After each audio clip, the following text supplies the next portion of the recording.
اهلا، كيف دايرين؟ لاباس عليكم؟ كنتمنى كاملين تكونوا بخير وعلى خير وانتم كتشاهدوا في هذا الفيديو. مرحبا بكم في القناه ديالي مع وصفه جديده وفيديو جديد. اليوم ان شاء الله جيت نشارك معكم طريقه تحضير واحد الكيكه. هاد الكيكه هذه بدون بيض كتجي اقتصاديه بزاف وكتجي اسفنجيه شيشه بزاف، واخا بلا بيض كتجي رائعه وهشيشه. من هاد المره ما غاديش تبقاو تستعملوه بتاتا. الا كنتو اول مره كتزوروا القناه ديالي ما تبخلوش عليا باشتراكاتكم ولا لايكات ديالكم باش هكذا توصلوا بكل جديد ديالي. ما نطولش عليكم ونخليكم مع الفيديو.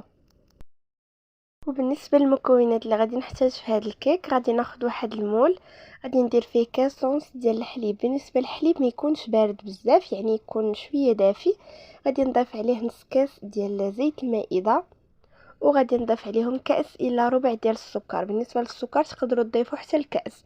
انا مبغيتش الكيك يجي حلو بزاف حيت غادي ندير من فوق الشوكولات، فمن الاحسن ما يكونش حلو بزاف.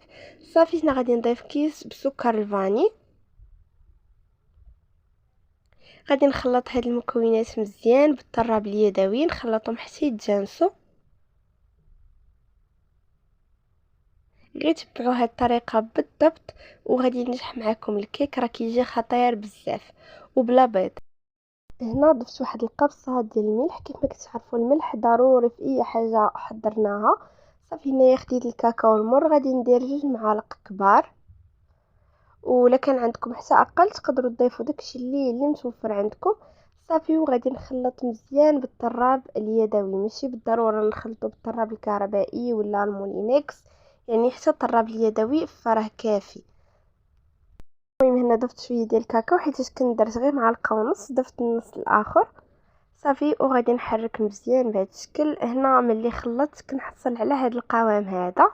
دابا غادي نضيف الدقيق. غادي ناخذ واحد الصفايه، ضروري انكم تصفوا الدقيق.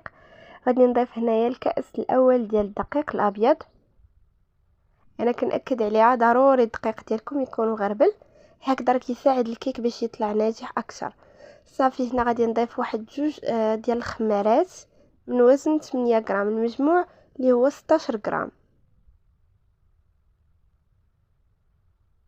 صافي هنا ملي ضفت الكيسين ديال الخميره غادي نعاود نضيف نص كاس ديال الدقيق. المهم غادي نخليو ناخذ كاس، ولكن غادي نضيفو غير نص كاس، وغادي نخليو نص كاس الاخر جانبا حتى نشوفوا واش غادي نحتاجو الدقيق ولا لا. صافي وغادي نخلط مزيان بالطراب اليدوي بهذا الشكل حتى ما يبقاوش لي هذوك التكتلات ديال الدقيق، ويتخلط الدقيق مع الكاكاو ومع المكونات الاخرين حتى يتجانسوا مزيان ونحصل على واحد القوام اللي كريمي.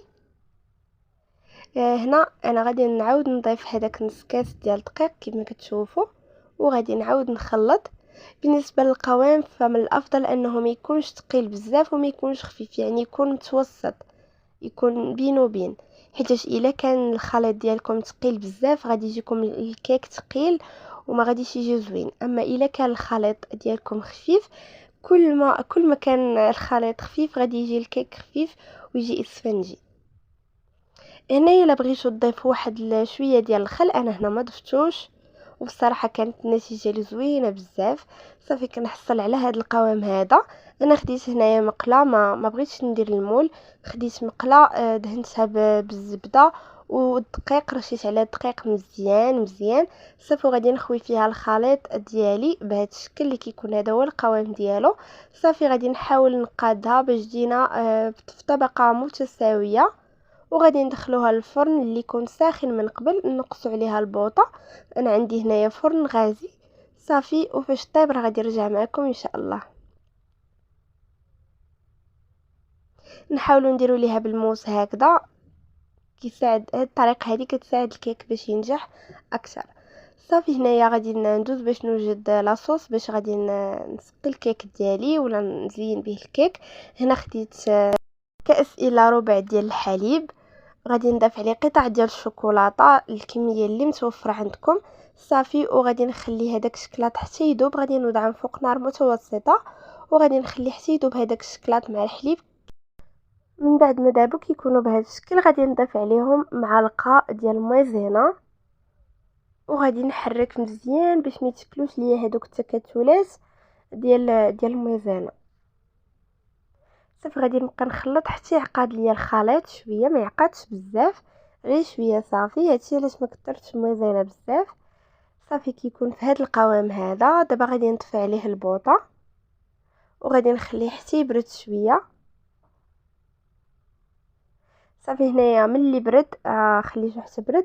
صافي غادي نضيف عليه دانون ديال الشوكولا ولا دانيت.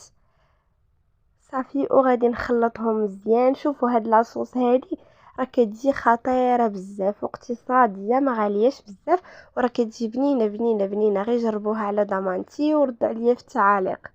تقدروا تزينوا به الكيك ديالكم، راه كيجي خطير في المذاق ديالو. صافي هنا غادي نخلطو مزيان وغادي نخليه جانبا. هنا من بعد ما خرجت الكيك من الفرن كما كتشوفوا راه كيكون اسفنجي.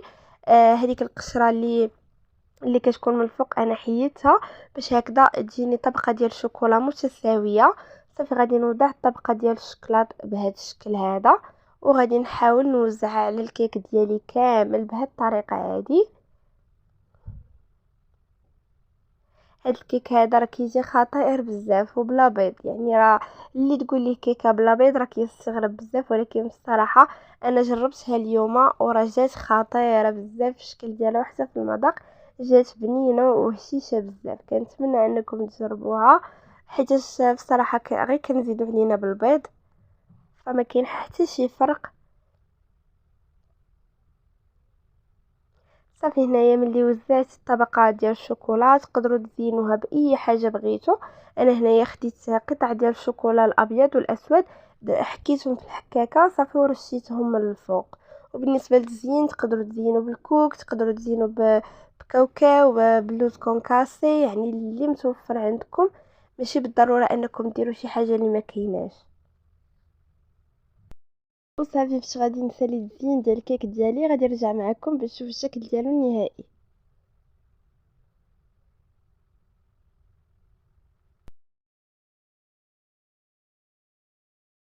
واخيرا كيكون هذا هو الشكل النهائي ديال الكيك اللي حضرت معكم اليوم، اللي بدون بيض. بصراحه كيجي خطير بزاف في المذاق ديالو، كيجي اسفنجي. انا هنا غادي نقطع معكم مورسو باش تشوفوا كيفاش كيجي من الداخل.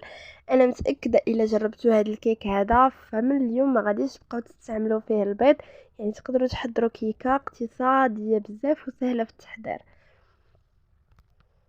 انا هنايا كيف قلت لكم غادي نوريكم مورسو راه كيجي خفيف هذا الكيك. ها نتوما شوفوا بعينيكم وحكموا كيجينا على هذا الشكل.